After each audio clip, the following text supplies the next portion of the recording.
And now day 3 of Elena Kagan's appearance before the Senate committee charged with her nomination to the Supreme Court. Once again, congressional correspondent Kwame Holman reports. As the questioning of Elena Kagan wound down, it appeared the nominee had emerged largely unscathed. The chairman of the Judiciary Committee, Vermont Democrat Patrick Leahy, summed it up. Solicitor General Kagan will be confirmed. Indeed, Kagan managed to sidestep Republican challenges on key issues and Democratic invitations to criticize the current court. That despite pleas from senators on both sides, such as Republican Jeff Sessions of Alabama, to be more expansive on her views.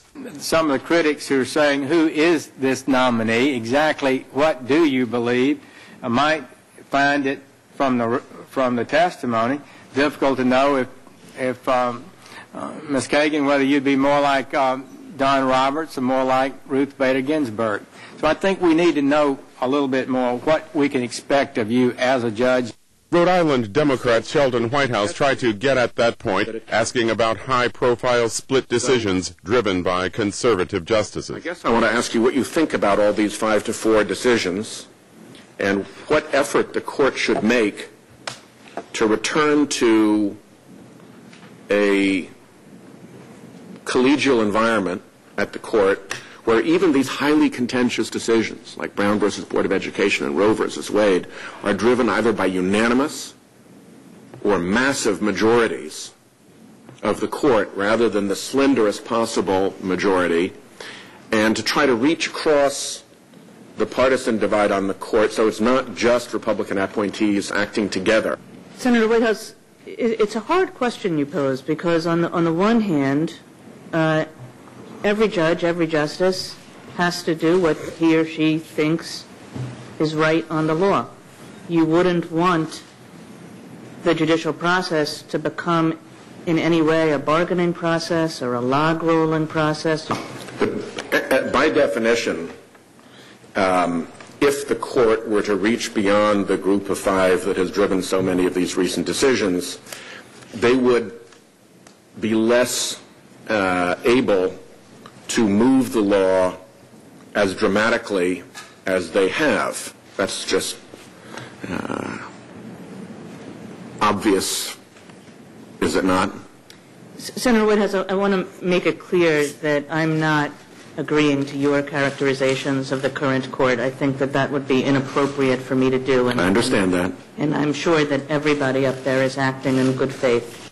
But Democrats' criticism of the current court was a theme that persisted. Delaware's Ted Kaufman singled out this year's decision that wiped away limits on corporate and union spending in campaigns for president and Congress. I mean, we have these issues like results-oriented judging, precedent, stare decisis, where everybody on the committee seems to agree. It's kind of remarkable how, when we look at individual cases, they aren't taken into account. And I'm not going to ask you to comment on that. And along those same lines, Minnesota Democrat Al Franken sought Kagan's views on giving deference to Congress. General Kagan, we spent a lot of time in hearings and on the floor debating legislation. How much weight do you think a judge should give to the deliberations of Congress and the reasons why we passed a law in the first place? Well, Senator Franken, the most important thing in interpreting any statute, in fact, the only thing that matters in interpreting any statute, is Congress's intent. Congress gets to make the laws under Article 1 of the Constitution. And what the court should be doing in applying those laws is trying to figure out what Congress meant and how Congress wanted the laws to be applied. And that is the only thing that the court should be doing. The long first round of questioning finally wrapped up by late morning. Then it began again with each senator getting another go at the nominee. When his turn came again, Utah Republican Orrin Hatch returned to the campaign finance case known as Citizens United. The case is usually cited in Democrat critiques of the court. This is the only one in which the court actually struck down an act of Congress. It did so for a simple reason. The law passed by Congress violated fundamental law, the First Amendment of the United States of America. Republican Lindsey Graham of South Carolina noted that both conservatives and liberals complain about judicial activism. An activist judge is something none of us like.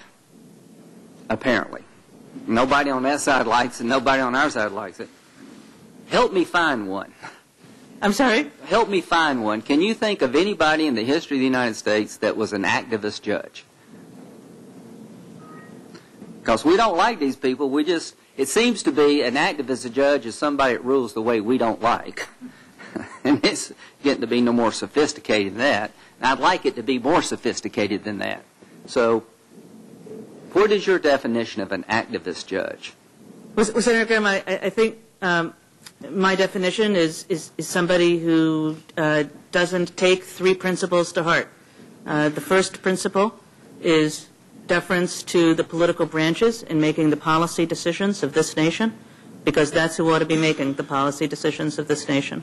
The second principle is respect for precedent as a doctrine of constraint and humility, and also stability in the law.